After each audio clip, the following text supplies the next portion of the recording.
Bonjour et bienvenue dans Avez-vous choisi, le podcast du vendredi qui vous invite à tout choisir dans votre vie.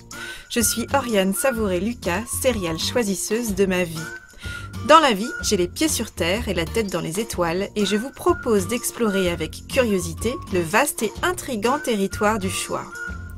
J'accompagne les personnes qui le souhaitent à tout choisir dans leur vie pour réenchanter leur quotidien et développer leur impact dans leurs différentes sphères de vie et d'influence. Ce podcast, c'est l'occasion pour moi de partager réflexions, questionnements, lectures, ressources qui m'inspirent pour choisir ma vie. Régulièrement, je vous propose de faire la connaissance d'une personne que je trouve inspirante sur la question du choix et je partage avec vous une conversation que j'ai eue avec cette belle personne et son petit supplément d'âme. Une manière de poursuivre votre exploration du territoire du choix à travers la découverte d'un parcours singulier. Aujourd'hui, je vous propose de faire la connaissance de Bleuène, paludière à Saint-Molf, près de Guérande, en Loire-Atlantique, à quelques pas de la Bretagne, d'où elle est originaire. Je dois cette belle rencontre à mon amie d'enfance Élodie, qui est photographe et que j'ai déjà eu le bonheur d'interviewer dans le cadre du podcast. Notre conversation sur le choix et la photographie a fait l'objet de l'épisode 18 d'Avez-vous choisi, que je vous invite à découvrir si vous ne l'avez pas encore écouté. À la fin de l'enregistrement de notre conversation sur le choix, Élodie m'a spontanément parlé de son amie Bleuène, une amie depuis la fac, et elle m'a dit combien elle pensait que Bleuène serait probablement une personne intéressante à interviewer pour mon podcast sur le choix. Bleuène a vécu 15 ans dans l'univers des livres en tant que bibliothécaire, un métier dans lequel elle ne se retrouvait plus. Passionnée par les mots, par les histoires, celles des livres, celles des belles personnes rencontrées au gré de la vie et celles où il est question de transmission, et attirée par le grand air, Bleuène a choisi il y a quelques années de changer de vie pour devenir paludière. Un métier peu courant, qui a été longtemps en perte de vitesse et qui est encore aujourd'hui peu occupé par des femmes. Il y a 2 ans maintenant, Bleuène a repris un marais salant, délaissé depuis les années 70, qu'elle remet en état petit à petit pour produire du sel. Un changement de vie qui n'a rien de banal et qui a bien entendu attisé ma curiosité. Élodie m'en avait dit juste assez pour me donner envie de rencontrer Bleuène, et je n'avais pas cherché à en savoir davantage, curieuse de cette nouvelle rencontre, enchantée à l'idée d'une possible conversation enregistrée sur le choix avec Bleuène. Bleuène était d'accord pour me parler de son parcours. Et c'est ainsi qu'Élodie et moi avons pris la route le 19 juillet dernier pour aller à la rencontre de Bleuène, chez elle, à Saint-Molf donc. J'ai découvert cette belle personne, l'amie chère au cœur de mon amie Élodie, sur son lieu de vie et dans son environnement de travail. J'étais enthousiaste à l'idée de cette rencontre et de la découverte de l'univers des paludiers et des marais salants que je ne connaissais que de loin. Et quelle belle journée nous avons passée. Après un déjeuner au soleil, devant la yourte de Bleuène, nous avons enregistré notre conversation, puis nous sommes partis pour une promenade en bord de mer avant de prendre le chemin de son marais salant. Bleuène a cueilli sa fleur de sel, Élodie et moi l'avons observé travailler. Élodie a pris quelques clichés de Bleuène, dont elle photographie le travail au marais depuis quelques mois. Puis Élodie et moi nous sommes essayés au maniement des outils de notre amie paludière. Nous avons ri devant notre maladresse et notre tour de main peu assuré et peu concluant. Bleuène nous a partagé quelques anecdotes de ses débuts de paludière, de ses gestes qui s'acquièrent petit à petit, en observant, en s'exerçant encore et encore. Et je suis repartie avec un pot de fleurs de sel cueillies et lavées sous mes yeux. Le sel qui accompagne nos repas depuis ce jour a le goût de l'amitié naissante, des choix authentiques et de la vie sur mesure. Rencontrer Bleuène, cela a été rencontrer une personne en plein cœur d'une reconversion professionnelle, c'est-à-dire dans cette phase où la vie d'avant est déjà derrière elle et où la nouvelle vie est en phase de construction, avec le tourbillon d'énergie que cela demande et le lot de questionnements et de doutes qui peuvent jalonner le nouveau chemin en cours de formation. J'ai rencontré une jeune femme engagée à incarner son nouveau métier, à apprivoiser son marais pour le faire revivre, à prendre sa juste place dans son espace et à se construire son projet sur mesure, en phase avec ses valeurs et ce qui est important pour elle. Bleuhen m'a touchée par la capacité qu'elle a démontrée dans chacun de ses projets jusqu'ici à creuser son propre sillon, avec nuance et finesse, jamais dans la force, avec le souci d'écrire et de construire quelque chose de juste pour elle et avec les personnes qui comptent pour elle. Ce que j'aime particulièrement dans la reconversion en cours de Bleuhen, c'est qu'il n'y a pas eu d'évidence dans le choix du métier de paludier. Elle est partie de ce qu'elle voulait mettre au cœur de sa vie et qui n'était pas ou plus nourri dans son métier de bibliothécaire. Bleuhen avait des envies de terre, d'extérieur, de mer, de tradition, de transmission. Et ses valeurs, ses envies, ont pris la forme du métier de paludière. Elle n'a pas commencé par chercher un métier. Elle est partie d'elle, de l'environnement de travail dans lequel elle avait envie d'évoluer et des valeurs qui comptent pour elle. Et sa réflexion, ses recherches et ses expérimentations grandeur nature l'ont amenée peu à peu à choisir le métier de paludière, ce métier au grand air, issu d'une tradition millénaire, aux techniques ancestrales et aux outils inchangés depuis plusieurs siècles. Aujourd'hui, telle une magicienne, Bleuhen métamorphose l'eau de mer en or blanc avec la contribution complice du vent et du soleil. Bleuhen a choisi le sel de la terre pour contribuer aujourd'hui au sel de sa vie. Au cours de notre conversation, Bleuhen et moi avons parlé, entre autres, de sa découverte de l'univers des paludiers, de curiosité, de maturation du projet et du choix de Bleuhen de se lancer dans son aventure de paludière, grain de sel par grain de sel. Du choix de relever ses manches et de remettre en état à la force des bras un marais salant à l'abandon depuis plusieurs décennies, de l'émotion de la première cueillette et du retour à la vie d'un espace longtemps abandonné, de vie sur mesure et d'indépendance, d'entraide et de solidarité entre paludiers, des liens qui se tissent et des histoires qui s'écrivent au gré des heureux hasards, d'habitats insolites, d'autoconstruction, d'années sabbatiques en famille au grand air, de vie sur mesure, de quête de sens, d'engagement, de cohérence entre sa vie et ses valeurs et du souci de faire des choix justes pour soi, de l'inconfort des transitions qui n'annulent pas la joie du choix initial, du choix de tracer son propre chemin et de respecter son rythme, de liberté dans le cadre, de cocon, d'ouverture et de circulation, de la pression qu'on se met souvent, du poids de la comparaison et de l'angoisse du décalage, de transmission, de quête de sens, de sur-mesure, de petites annonces, de graines semées et d'aventures. Je vous souhaite une bonne écoute. Bonjour Bleuhen. Bonjour. Merci beaucoup d'avoir accepté mon invitation dans Avez-vous choisi ? Je suis ravie de te rencontrer et puis de t'accueillir ici. Merci beaucoup parce qu'effectivement on se rencontre pour la première fois aujourd'hui par l'intermédiaire d'Élodie, mon amie, ton amie également. Élodie que j'ai interviewée pour Avez-vous choisi il y a quelques mois maintenant sur le choix de la photographie. Et quand on a eu fini la conversation, Élodie m'a dit « Mais tu sais, j'ai une amie qui s'appelle Bleuhen et je pense que son parcours de vie personnel et professionnel pourrait t'intéresser dans la notion du rapport au choix, justement. » Donc, merci beaucoup de nous accueillir. Donc là, on est à Saint-Molf. Oui, c'est ça ? C'est ça, près des Marais Salants, à Saint-Molf. Et donc, la proximité des Marais Salants, c'est lié en fait à là où tu es dans ta vie aujourd'hui, puisque tu es paludière. Oui, c'est ça. Et c'est une activité... Apprentie paludière, je veux dire. Apprentie paludière. Voilà. Alors, est-ce que tu peux nous en dire un peu plus sur ce métier et donc le fait qu'il arrive récemment dans ta vie ?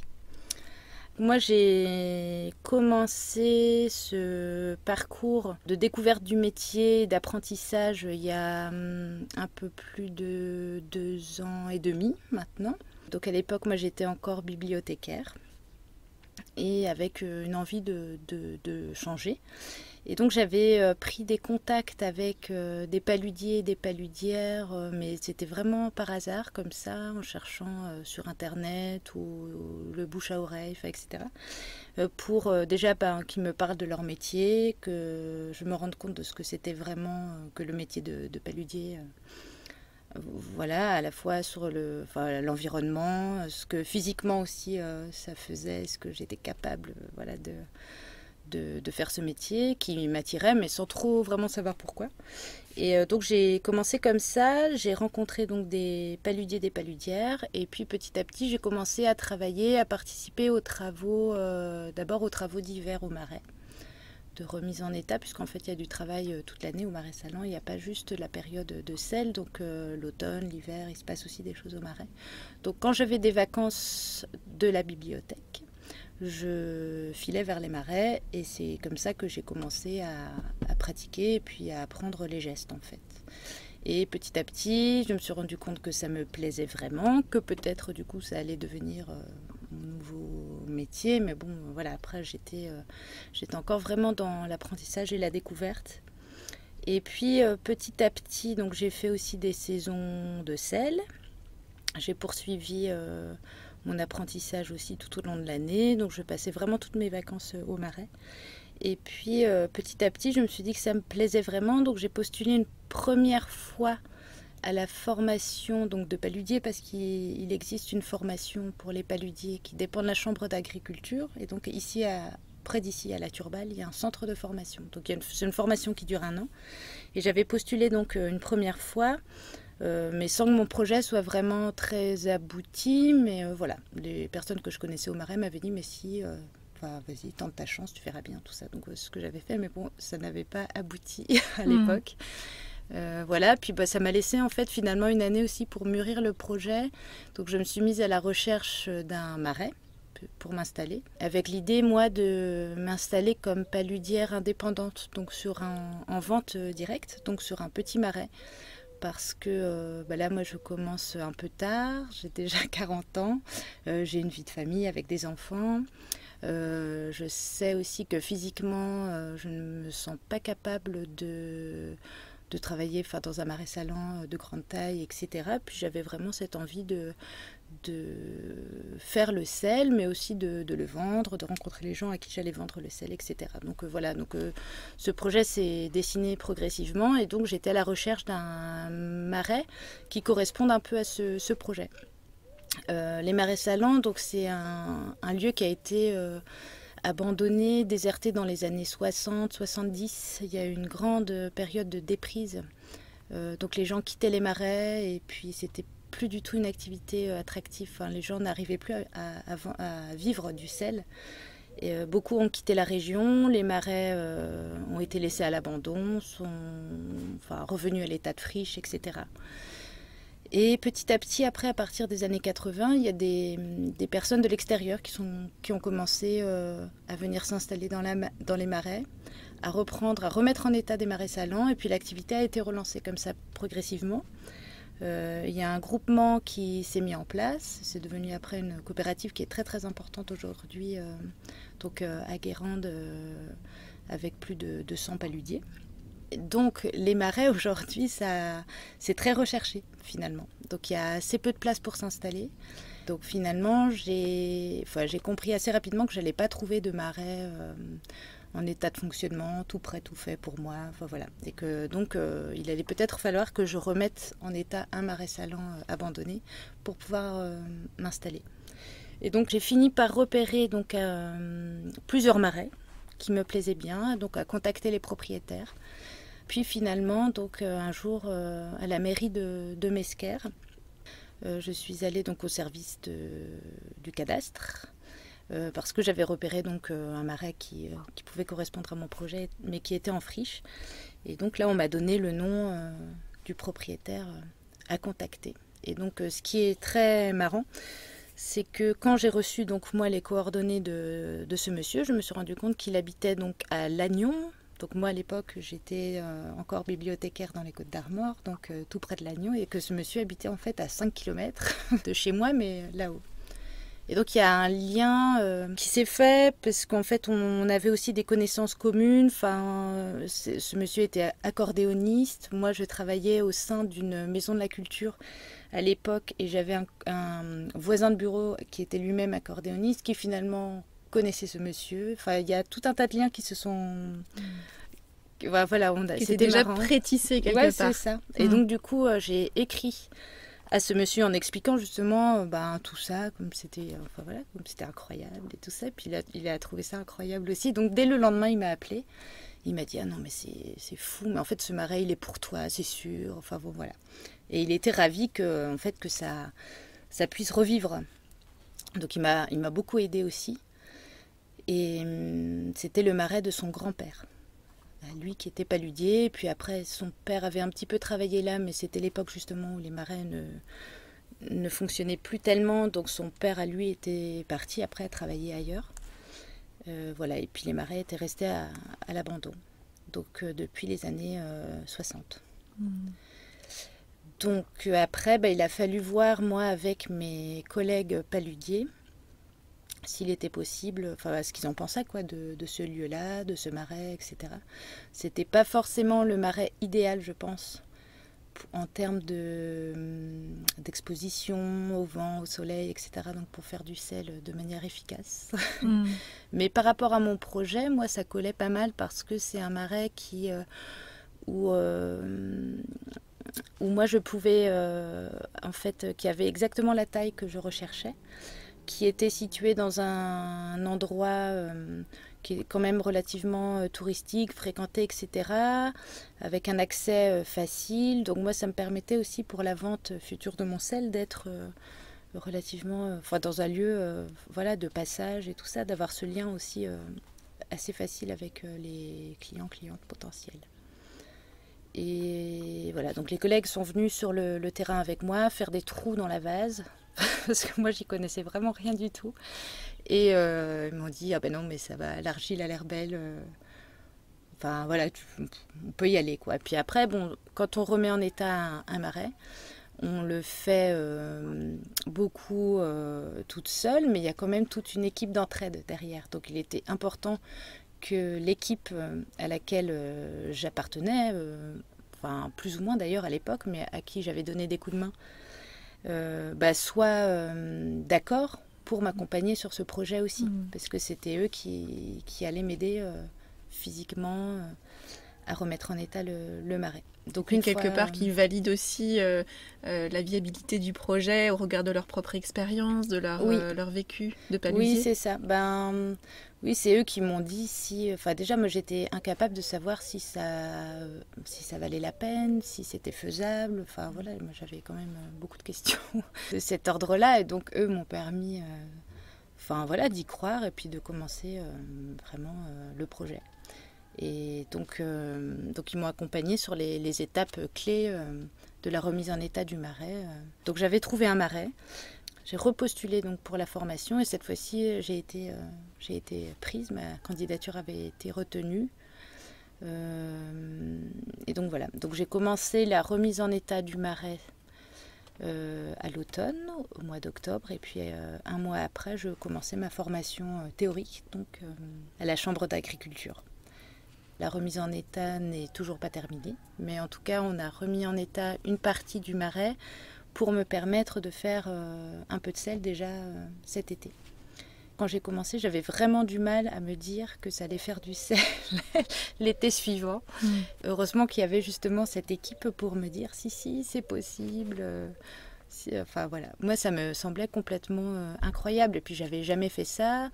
Le terrain était... il n'y avait plus aucune trace de l'ancien marais salant. Il fallait tout faire avec juste la force des bras, une petite pelle et tout. Ça me semblait complètement...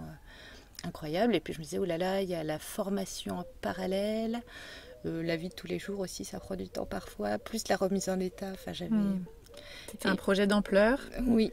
Et finalement, j'ai eu cet accompagnement qui est précieux en fait aussi de l'équipe, des collègues paludiers.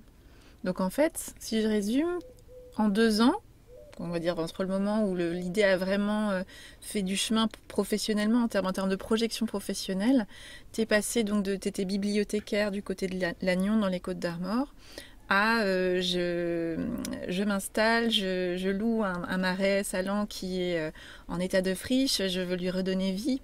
Je m'inscris dans une forme de tradition aussi pour redonner vie à ce paysage.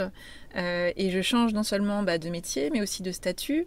À quel moment le choix en fait de changer de vie professionnelle s'est fait pour toi ?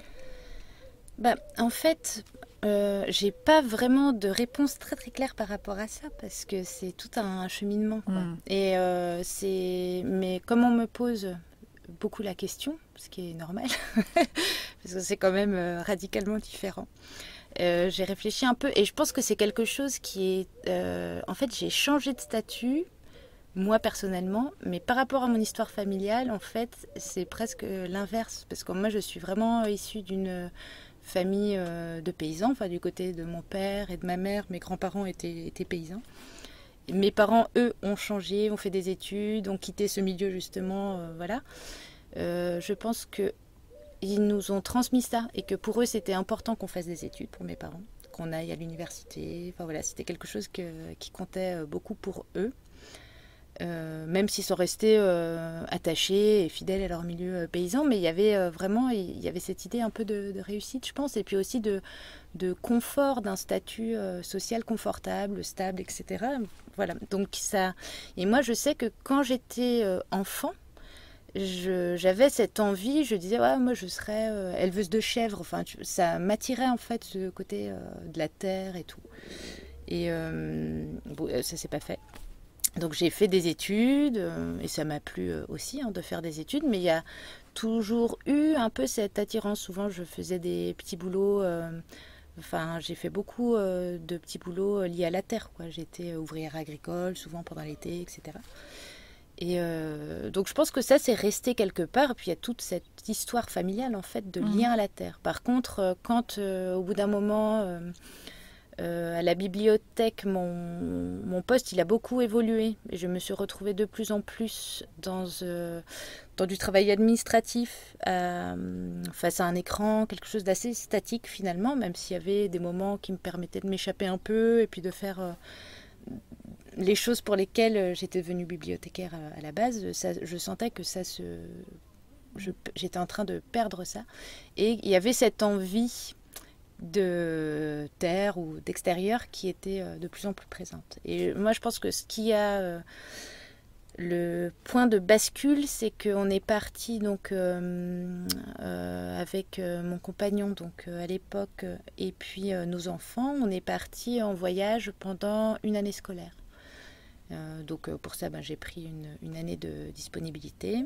On est parti, on a vécu au grand air, enfin voilà, pendant un an. Et quand je suis revenue, c'était devenu mais complètement impossible de retrouver le poste que j'avais quitté, quoi. Je pouvais plus, je n'arrivais plus à me projeter en fait dans ce métier-là. Donc j'ai commencé à réfléchir en fait, à me dire voilà, qu'est-ce que je vais faire. J'ai envie d'être dehors, mais pour faire quoi? Et à la fois je me voyais pas non plus devenir maraîchère ou éleveuse, voilà, comme mes grands-parents. Mais j'avais envie d'être dehors, de faire quelque chose d'actif, d'être physiquement active aussi. Et puis les marais salants, en fait, je les ai croisés un peu comme ça, un peu au hasard, plusieurs fois dans ma vie. Par des amis d'amis ou par parfois des voyages à Noirmoutier ou par des petits boulots que j'avais, voilà, et ça m'avait plu, mais sans plus, c'était juste, voilà, j'avais rencontré ce genre de paysage et puis des gens qui y travaillaient.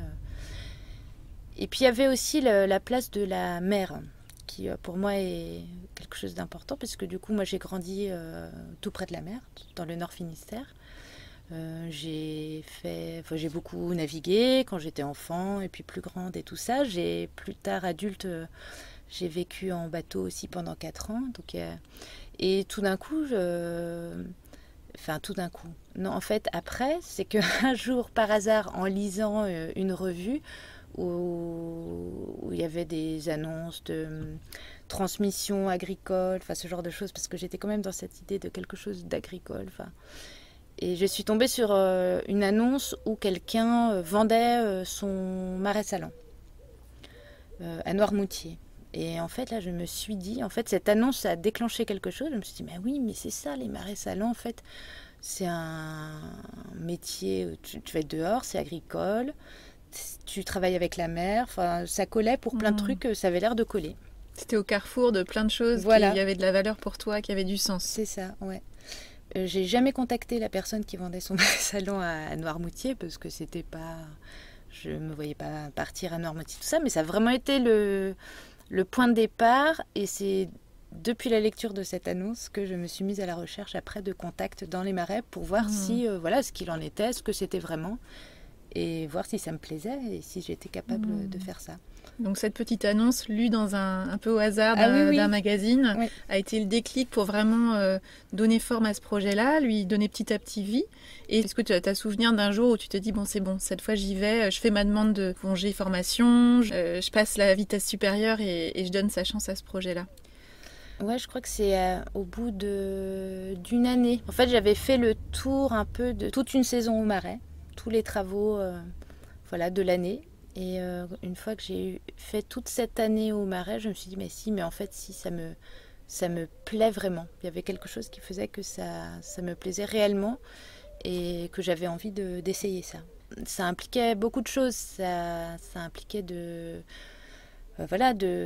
quitter mon boulot, de déménager. Enfin, c'était quand même beaucoup de changements. Et je pense que c'est ça, c'est au bout d'une année vraiment de travaux au Marais que je me suis dit qu'en fait que c'était pas juste une curiosité ou de la blague, ou que en fait je pouvais éventuellement faire ça pendant quelques années de ma vie et que ça risquait de me plaire. Voilà. Et du coup, j'y suis allée. Et donc là, tu m'accueilles chez toi, où je vois beaucoup de livres. Donc tu as amené finalement, en toute logique, ta passion pour les livres, j'imagine, avec toi. Tu as amené, et on est dans une maison c'est une yourte. C'est un choix aussi, j'imagine, de ta part d'être dans un mode de vie, peut-être là en l'occurrence d'une transition, mais malgré tout, il y a des choix forts qui ont été faits probablement. Oui, alors il y a certains qui sont des choix, puis d'autres des non-choix. En tout cas, j'avais pas choisi de vivre dans une yourte. Et quand je suis arrivée ici, vraiment, je me suis dit que j'aurais aimé trouver un logement, quelque chose à louer à l'année, quelque chose de simple en fait, où je me disais justement qu'il y avait déjà beaucoup de choses à faire. Et que si on pouvait éviter la question du logement, mais en fait j'ai pas trouvé, parce qu'en fait c'est un secteur qui est très très, il y a une grosse pression sur le foncier et tout ça, c'est très recherché, très demandé, les prix sont très très élevés. Il y a très peu de locations à l'année, beaucoup de locations saisonnières. Et donc je n'ai pas trouvé. Après j'avais aussi différentes contraintes. Il fallait que les enfants allaient à l'école à Guérande, leur papa lui s'installait à la Turballe. Moi j'avais mon marais donc à Mesquer. Il fallait que ce soit pas trop éloigné de ces points que j'allais de toute façon fréquenter régulièrement. La formation pour moi était aussi à la Turballe. Voilà, donc dans ce périmètre-là, je n'ai pas trouvé de maison à louer qui était dans ton budget aussi, non, qui était accessible en fait pour mes moyens. Donc finalement, je me suis dit que j'ai commencé à regarder en fait les ventes, les terrains à vendre. Et comme on avait vendu nous la maison qu'on avait construite dans les Côtes-d'Armor, j'avais un petit budget. Finalement, je me suis dit peut-être que le fait d'acheter, ça me permet aussi moi de sécuriser mon installation future ici, parce que pour l'instant c'est un peu bricolé, mais voilà. Donc finalement, je me suis dit peut-être que je vais acheter. Puis finalement, j'ai trouvé ce terrain. Donc j'ai fait une demande de permis de construire, avec le projet un jour de construire une petite maison. J'ai toujours été attirée, intéressée par les habitats plutôt petits, économes, sur un plan écologique qui soit cohérent et tout ça par rapport à notre impact et notre place sur Terre, quoi. Et en fait, la dame qui m'a vendu le terrain ici m'a présenté un de nos voisins, qui est paludier aussi, et qui lui avait vécu en yourte avec ses enfants il y a quelques années, et qui gardait cette yourte dans un garage. Et il m'a proposé de nous prêter la yourte. Donc j'ai dit oui, pourquoi pas, mais j'avais pas du tout imaginé habiter en yourte avant ça. Et donc je découvre, et puis après ça nous plaît. Et comment tu en fais un choix du coup désormais, parce que c'est parti d'un hasard de rencontre, d'une possibilité au vu des contraintes du moment aussi. Comment est-ce que tu insuffles du choix dans ce mode de vie? On vit simplement, en fait, c'est quelque chose qui moi me convient aussi. Le fait d'être, ça me rappelle un peu l'époque où je vivais en bateau. Mais du coup, j'aime moi l'idée d'être un peu dans un cocon. Enfin, voilà, là tout est dans le même espace. Il y a une seule pièce, même si physiquement on peut symboliser ou matérialiser des petits coins, recoins, des petites cabanes, etc. Donc, mais sinon on est tous ensemble. Alors c'est pas forcément toujours évident, mais finalement on apprécie. Ça donne une autre. C'est une autre manière de vivre en fait. On partage beaucoup de choses en vivant comme ça. Moi, ça me permet d'être en fait cohérente par rapport à des choix, je sais pas moi, politiques ou écologiques. Voilà. Et puis, et à la fois, c'est assez aussi, parfois ça me fait rire en fait, parce qu'il y a un côté vraiment incongru, cette yourte. On est dans un secteur qui est très construit, c'est un village, un quartier, donc ça fait un peu lotissement, et puis tout d'un coup, paf, il y a une yourte, donc les gens sont curieux, ça suscite aussi ça provoque des rencontres en fait, des discussions. Moi, je trouve ça chouette, mais c'est vrai que c'est assez drôle parce qu'il y a un côté un peu, toc aussi de cette yourte comme ça qui tout d'un coup, au milieu du lotissement. Mais avec nos petits cabanons pour ceci, pour cela. Donc un peu l'impression d'être en vacances toute l'année pour l'instant. On attend l'hiver avec curiosité, on verra. Et quelque part, c'est une façon, que ce soit le bateau ou la yourte, même le métier que tu t'es choisi là, j'entends moi derrière une forme de liberté dans le cadre aussi, c'est-à-dire comment est-ce que je peux mettre qui je suis que ce soit un espace restreint ou un métier millénaire, ou est-ce que ça c'est quelque chose qui te parle? En fait, ça laisse la possibilité d'habiter dans des lieux finalement, même si j'ai pas choisi, mais en fait c'est quand même voilà, finalement c'est aussi un enchaînement qui fait que c'est pas vraiment un hasard finalement de se retrouver là et tout ça dans cette yourte, mais qui est en adéquation, oui, vraiment avec ces envies-là que j'avais là du coup d'être, on est vraiment comme dans un bateau, on est vraiment en lien avec les éléments. Quand ça souffle dehors, en vrai ça souffle un peu dedans aussi. C'est pas hermétique, c'est pas un espace clos. Ça, j'ai toujours eu du mal avec ça, même avec les placards et les armoires, j'ai toujours eu du mal. Ça doit être, je sais pas quoi. Un besoin c'est d'ouverture. peut-être très grave. Mais là, du coup, voilà, en fait, tout est ouvert. Et puis, il y a le dehors, le dedans. Il n'y a pas... ça circule, en fait. Et ça, pour moi, je sais que c'est important. Et voilà. Et j'aime bien, du coup, cette idée de... Pour l'instant, parce qu'en vrai, peut-être qu'après, avec le froid, tout ça, j'aurais aimé que ce soit un peu plus hermétique. Mais pour l'instant, j'aime bien, en tout cas, que parfois il y a, je sais pas moi, tel insecte qui rentre, et puis le chat, en se faufilant, il peut aussi passer. Et puis nous, dès qu'on franchit la porte, on est dehors. Et puis en fait, le dehors, c'est aussi notre maison, puisque quelque part, on est beaucoup dehors, on vit beaucoup dehors. Cette maison-là, et ce que j'aime bien moi dans ces types d'habitats, c'est que la maison, on revient juste au refuge. C'est l'endroit où on va se poser, se retrouver, se reposer, voilà. Mais c'est pas une maison ou un lieu qu'on va complètement occuper, privatiser, juste pour son confort personnel, ou voilà. C'est juste du coup le côté un cocon rassurant de se dire que c'est notre petit refuge, c'est le lieu où on peut se retrouver, se reposer, notre abri en fait. On a suffisamment de place pour ce qu'on est. Ouais. Quand il y a des parcours comme le tien de changements professionnels importants, souvent on entend la personne a changé complètement de vie, comme s'il y avait un avant et un après. Et moi j'aime bien dire en fait que finalement on peut vivre plusieurs vies dans une même vie et que finalement il y a quand même un fil rouge qui est la personne elle-même. Il y a des changements mais il n'y a pas de rupture complète. Est-ce que tu sens que tu as choisi d'emmener avec toi des éléments particuliers de ta vie d'avant, que ce soit au regard des études que tu as pu faire, au regard de ton premier métier de bibliothécaire?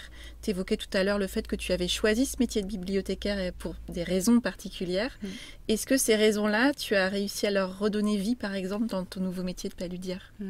Alors, pour l'instant, les liens entre la bibliothèque et le marais sont pas vraiment évidents. Après, par contre, je sais que j'ai des envies par rapport à ça d'activités ou qui me plaisaient dans mon métier de bibliothécaire et que j'aimerais bien pouvoir retrouver au marais. Alors ça reste à imaginer. Mais l'accueil, accueillir du public, faire des choses peut-être autour de... Je sais pas, il y a plein de choses à faire en vrai dans un marais aussi, en termes d'ouverture, en termes d'accueil, avec les enfants, avec peut-être... voilà, j'aimais bien, moi, faire des lectures à voix haute, ce genre de choses. C'est des choses qui... Je me dis que, pourquoi pas, autour d'un marais aussi. Mais voilà, tout ça, ça reste à imaginer. Là, pour l'instant, je suis vraiment dans le côté, c'est vrai, hein, cette année, construction...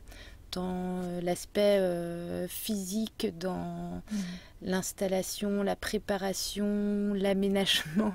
Et donc ça, je pense que ça viendra dans un deuxième temps, mais en tout cas, il y a cette envie-là, ça c'est sûr. C'est sûr qu'il y aura des ponts, parce qu'en fait, il y a les choses qui me plaisaient d'avant, elles me plaisent toujours maintenant, et il faut juste que je leur trouve une place. Et que comme pour l'instant, il y a beaucoup de choses qui ont été bouleversées, j'ai pas encore l'impression d'avoir retrouvé peut-être le fil. Je suis, ouais. Mais il y a cette envie-là, ouais. Je pense que justement, oui, le lien, il sera fait. Ouais. Faut laisser décanter, en fait. C'est un peu comme... sur le marais, presque, on laisse le sel un peu et puis on lui laisse le temps de remonter à la surface avant de pouvoir collecter tout ce qui peut être, tout ce qui peut produire finalement. Oui, c'est ça. Ouais. Là, cette année, ouais, il y avait plein de choses à poser, à aménager, à organiser, à penser. C'était très dense. Et donc... là, ça va venir, ça va se poser, je pense, là, après la formation. Le marais aura donné son sel, je l'aurai récolté. Et après, il y a autre chose qui va venir, mais on ne sera plus dans cette phase vraiment d'installation, ce qui était le cas vraiment cette année. Et c'est un métier en plus, en étant un métier d'extérieur, tu es soumise à un certain nombre de contraintes, notamment météorologiques, et puis physiques également. Comment est-ce que tu parviens à remettre du choix, à presque te remémorer ou te réengager dans ton choix, qui est un choix impliquant, engageant, y compris physiquement? Oui, c'est jamais, c'est pas évident, mais j'essaie quand même de m'y tenir parce que justement il y a ce projet de départ et j'essaie de ne pas le perdre de vue. C'est-à-dire que quand j'ai commencé moi le marais me plaisait, mais j'avais aussi certaines envies ou exigences vis-à-vis du marais ou du métier que j'allais faire par rapport à ma vie, la vie que j'ai envie d'avoir avec aussi mes enfants, la vie sociale en général. Et donc, j'essaie de m'y tenir, mais c'est pas toujours facile parce que il y a donc de toute façon la météo qu'on est obligé de suivre. Ceci dit, il y a toujours le choix à un moment donné de se dire que tant pis, aujourd'hui on va pas travailler parce qu'il y a quelque chose de plus important. En fait, ça reste quand même un métier, c'est un travail. Donc il y a la vie aussi à côté et il faut pas que ça prenne toute la place, même si pour l'instant, c'est sûr, c'est passionnant, il y a tout à construire. Mais j'essaie de garder justement dans la tête, de me dire, mais en fait, c'est mon métier, c'est mon travail. Donc il y a aussi, parfois, il y a d'autres, et même souvent, d'autres priorités et qui vont prendre le pas sur le marais. Et bon, tant pis. Alors, c'est pas forcément, en plus, le discours qu'on va entendre en formation ou chez les collègues. Enfin, il y a aussi cet aspect justement de métier physique, dur, quelque chose où il faut y aller, quoi. Faut être costaud, Et par rapport à son propre corps, c'est vrai qu'au début, en plus, quand on connaît pas, et puis on donne tout, quoi. Et puis en fait, notre corps, enfin moi, mon corps de bibliothécaire, il n'était pas du tout fait pour attaquer un marais comme ça. L'argile, la pelle, les outils, enfin moi, mes mains, mon dos, enfin tout criait au secours. Doucement, quoi. Et c'est vrai qu'en plus, on est impatient, on a envie que ça avance, on sait qu'on n'a pas beaucoup de temps, qu'il y a la formation, qu'il y a ceci, cela, il faut que ça avance. Et finalement, au début, j'étais vraiment aussi un peu dans cette course. Et heureusement, j'ai eu des collègues qui m'ont dit, mais en fait, c'est génial ce que tu fais et tout, mais va doucement, quoi, parce que, écoute-toi, écoute ton corps. Et donc ça a été, Donc je pense que ça m'a permis, moi, d'être plus attentive, du coup, et de choisir à certains moments de ne pas y aller, en fait, parce que j'avais trop mal, ou de ne pas faire ça parce que, non, physiquement, je n'étais pas capable, de renoncer, si on veut, à certaines choses, mais finalement, c'était des choix par rapport à moi, mon corps ou ma vie. Voilà. Après, il y a des choix aussi, le fait de, cette année, être en formation, donc il y a des attentes Il y a des exigences aussi, il y a un cadre qui est posé, qui est là, qui est réel, qui est rigoureux. Et moi, par rapport à mes choix qui sont un peu finalement marginaux par rapport à mes collègues de formation, et ben de quand même réussir à m'y tenir, me dire bah non mais alors c'est pas grave, en fait là tout le monde est en train de faire du sel, mais pas moi parce qu'en fait mon marais n'est pas tout à fait prêt, mais c'est pas évident parce qu'en fait forcément il y a toujours la comparaison. Et donc, je sais que parfois, je me laisse embarquer en me disant, un peu par l'angoisse, me dire, oh là là, mais j'aurai jamais de sel, ça va pas démarrer, c'est pas possible. Et puis, tous les autres sont déjà en train de bosser comme des fous à récolter du sel. Et puis après, le discours, me dire, mais non, mais en fait, déjà, toi aussi, tu bosses, c'est juste que tu fais pas de sel. Et puis c'est ton histoire, c'est un autre rythme, donc c'est pas grave. Mais il y a toujours ce balancement qui dure toujours. Mais voilà, et c'est important de justement cette notion de choix, parce que de me dire, non, mais en fait, moi, ça a été mon choix de faire ce marais-là, à cette taille-là, c'est cohérent. Et donc, voilà, c'est pour ça que là, je fais pas de sel tout de suite. C'est pour ça que je produis peut-être moins que les autres. C'est pour ça que je vais aller moins vite. Et puis, c'est pas grave. Et puis, voilà, il y a toujours quand même ce questionnement. Ouais. C'est aussi une manière de revenir régulièrement sur pourquoi est-ce que je fais ça, garder le cap, réajuster si besoin, mais rester dans une forme de justesse avec ce que toi tu as choisi aussi d'embrasser comme carrière et la manière dont tu as eu envie de la mener.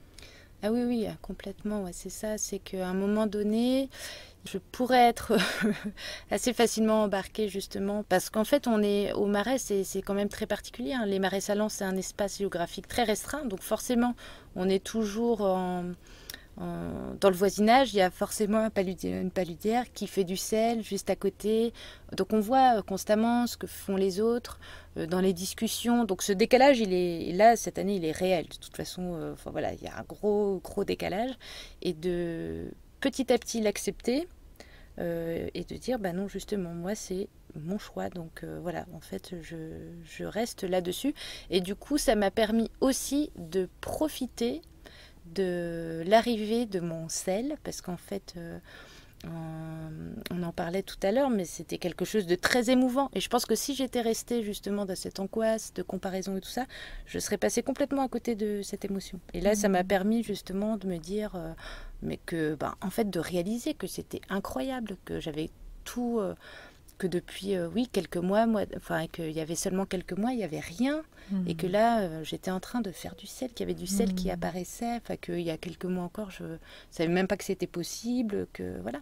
Et puis aussi les discussions avec des personnes plutôt âgées dans le voisinage qui ont connu ce marais en activité, ce marais à l'abandon, et qui, des personnes qui sont très émues et ravies en fait de voir cet endroit revivre, et du coup de participer à cette histoire. Moi je trouve ça super, quoi. Il y a tous ces éléments-là qu'il faut dire, non, ça c'est mon choix, c'est ce que je veux vraiment. D'essayer d'écarter un petit peu la pression, si on veut, mais que je me mets aussi moi-même, d'être justement dans la comparaison avec la moyenne ou la norme de ce qui se fait au Marais. Et en même temps, c'était très beau de t'entendre aussi tout à l'heure au déjeuner parler de la visite donc du propriétaire qui était présent pour ta première récolte de sel et à qui tu as pu offrir un pot de fleurs de sel et de voir son émotion aussi. J'imagine que ton travail y prend du sens aussi à ce moment-là. Oui, complètement. C'est... ce monsieur, donc il s'appelle Roger Poitvin, il a suivi toutes les étapes de la remise en état donc à distance. Donc je lui ai envoyé des photos, il y avait beaucoup d'échanges, des coups de fil, des petits messages. Donc il était vraiment très engagé dans cette histoire. Et puis ce qui fait que, moi, il m'aide beaucoup parce qu'en fait ce sont des baux agricoles. Donc moi je suis locataire pour ce marais-là, mais en fait il m'a beaucoup facilité les choses, quoi. La porte est vraiment ouverte.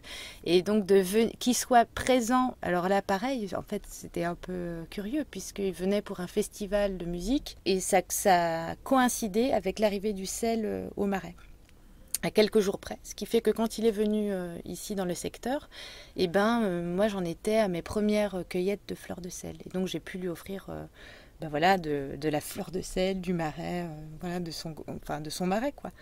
Et il y avait beaucoup d'émotions, et pour lui et pour moi. Et puis moi, c'est pareil, quand j'ai récolté, déjà la fleur de sel, c'était émouvant, mais le gros sel, je crois que c'était encore plus émouvant. Et enfin voilà, j'étais toute seule, et j'ai dit, mais oh là là, mais je suis toute seule, mais enfin, regardez. En fait, j'étais très émue, j'étais vraiment très émue, et lui aussi. Et de partager ça, je trouve que voilà, du coup, c'est cohérent aussi, c'est chouette, quoi. Cette histoire, elle est belle, et c'est pas le cas pour tout le monde. Enfin voilà, la plupart du temps, on signe un bail avec le propriétaire. Il n'y a pas forcément ce lien-là. Voilà, donc moi je trouve que j'ai de la chance pour ça, ouais, c'est sûr. Et en même temps, tu travailles à le créer, ce lien-là aussi. C'est quelque chose que en fait, que tu nourris. Oui, c'était une belle rencontre, et du coup j'avais envie, moi, d'entretenir ce lien, et je voyais bien qu'il avait cette envie et puis cette curiosité, et puis moi je trouvais ça chouette de le partager aussi avec lui, quoi, par rapport à son histoire, et du coup par rapport à la mienne, et je trouvais que voilà, il y avait une sorte de transmission qui se faisait, qui était belle, et puis moi puis j'aime bien c'est justement ces histoires d'échange, de transmission, de partage, puis d'histoire, voilà. Du coup ça me parlait, quoi. Donc je suis contente d'avoir ces échanges avec lui, ouais. Dans tout ce parcours de vie personnelle et professionnelle jusqu'à maintenant, est-ce que tu as vu évoluer ton rapport au choix ? Je pense que avant, après, je sais pas trop. Mais en tout cas, il y avait quand même une certaine pression du choix, justement. Quand j'étais jeune adulte et tout ça, me dire, oh là là, qu'est-ce que je vais choisir ? Enfin, mon métier, qu'est-ce que ça va être ? Comme si les choix allaient avoir des conséquences incroyables, ou peut-être m'emprisonner dans des... Et en fait, j'ai vu après assez rapidement que c'est pas du tout le cas, et que en fait, des choix, ça peut correspondre à certaines étapes de vie, et que si maintenant je fais ce choix-là, parce que ça colle pour plein de choses, peut-être que dans quelques années, ce choix-là va m'amener vers autre chose, et qui sera un choix qui... Voilà. Et du coup, ça évolue, il peut y avoir différents choix, puis différentes priorités aussi qu'on se donne dans la vie à certains moments. Et donc, ouais, les choix ne sont pas des choses finalement arrêtées. Ça peut conduire ça conduit vers autre chose, et puis après, ça peut aussi évoluer et conduire vers d'autres choix finalement, ou pas. Mais en tout cas, je sais que là, actuellement, je me dis, je vois ça plus comme une aventure. Après, c'est pas un jeu, hein, le but, c'est que j'en vive aussi. Et puis, voilà, j'ai des enfants, il y a aussi une responsabilité dans ce choix-là, mais je vois ça, oui, comme une aventure, de me dire, là, j'ai envie de faire ça, j'y vais à fond, je le fais vraiment sérieusement, en cohérence, justement, avec mes choix. Et puis, peut-être que plus tard, je ferai autre chose. On verra. Mais c'est pas... En tout cas, les choix ne sont pas c'est pas forcément définitif. Donc voilà. C'est un point de départ, après on peut les ajuster, les modifier, les réaffirmer. Et à la fois, c'est une chance aussi d'avoir le choix. Parce que ça, je me le dis souvent. Parce que c'était pas le cas de mes grands-parents, par exemple. Et c'est pas le cas de tout le monde non plus actuellement, de nos jours. Et donc ça, c'est bien aussi un luxe. C'est-à-dire que par rapport à mes grands-parents, moi j'ai eu la possibilité, sur un plan social et tout ça, de changer de boulot, de changer de vie, de déménager, de vivre en yourte, enfin voilà, des choses qui peuvent paraître un peu farfelues, de changer de... Voilà, je vais plus avoir les mêmes revenus, je vais pas... Enfin, tout ça change, et c'est une chance d'avoir ce choix-là. Et ça aussi, j'en suis toujours consciente. Et je sais que quand j'ai exprimé ce choix, justement, enfin l'envie de faire ce choix à mes voisins de Lannion, qui étaient un couple de personnes âgées, d'un milieu ouvrier, etc., et ils étaient ravis pour moi, mais franchement, ils ne comprenaient pas, quoi. Et en fait, c'est vrai, je me disais, oui, mais en fait, c'est un luxe qu'on se donne, mais qu'on a aussi. C'est-à-dire que eux, dans leur... milieu, les conditions qu'ils avaient, eux, matérielles et puis sociales de l'époque, et puis même qui étaient réelles là, ils ne comprenaient pas qu'on puisse quitter un boulot où en fait on gagne bien sa vie, une maison qui est belle, c'est vrai quoi parfois, et pourquoi ça suffirait pas. Et pour aller vers quelque chose de complètement incertain, nouveau, où j'allais perdre, où je savais même pas en fait si j'allais gagner ma vie, enfin ça leur semblait complètement incroyable. Mais c'est vrai que c'est aussi incroyable d'avoir ce choix-là, justement. Ouais, donc je pense que c'est une chance de l'avoir aussi. Une chance que tu as su saisir aussi, c'est ça aussi. Oui, je sais saisir, et puis je suis actrice. Mais il y a quand même je pense qu'on a plus ou moins le choix, quoi, aussi, en fonction de là d'où on vient. Et que ça facilite, en fait, même si c'est possible pour tout le monde. Bien sûr. Mais que ça facilite beaucoup les choix qu'on peut faire dans la vie, quoi. Et c'est pour ça que je trouve que c'est un message important à passer sur notamment le choix des études.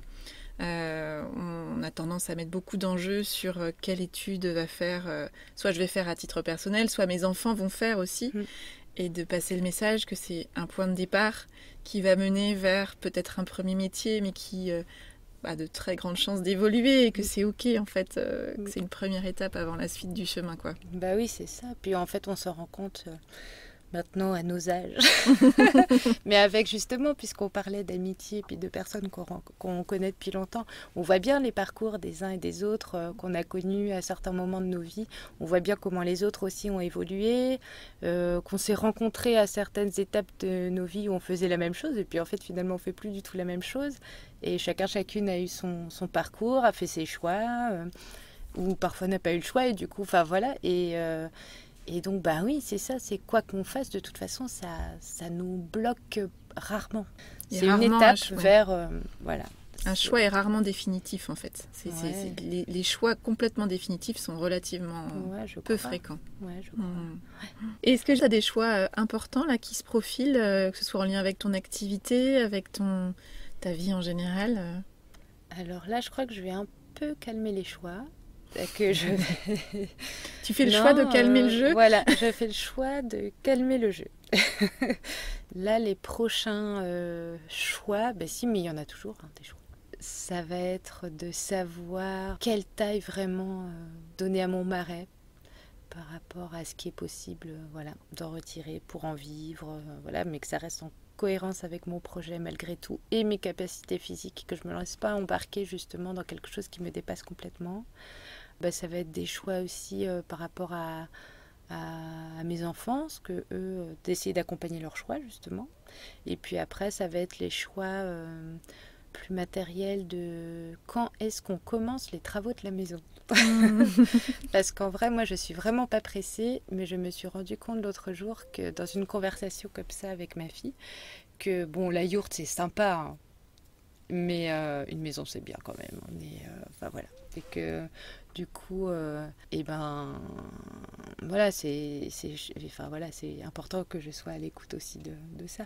De tous ces petits signaux faibles aussi, avant qu'ils deviennent trop clignotants. Ouais, c'est ça. Donc pour l'instant, c'est bien. Et puis il y a un côté un peu rigolo, mais sur du long terme. Et j'ai trouvé ça chouette qu'elle ait cette lucidité de dire sur du long terme quand même, la yourte, je sais pas. Voilà, donc il y aura des choix pratiques, philosophiques à faire. Eh ben, je te souhaite tout le meilleur en tout cas pour la suite de ton parcours. Merci beaucoup Bleuhen. À toi aussi Oriane. Merci.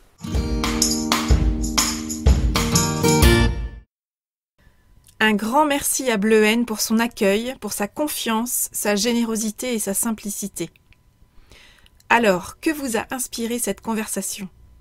Je vous invite à identifier l'idée, la phrase ou le mot peut-être que vous choisissez d'en retenir.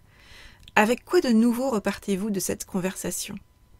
Quel est le petit pas que vous pouvez planifier dans les prochains jours pour mettre en œuvre dans votre quotidien ce qui vous a inspiré ?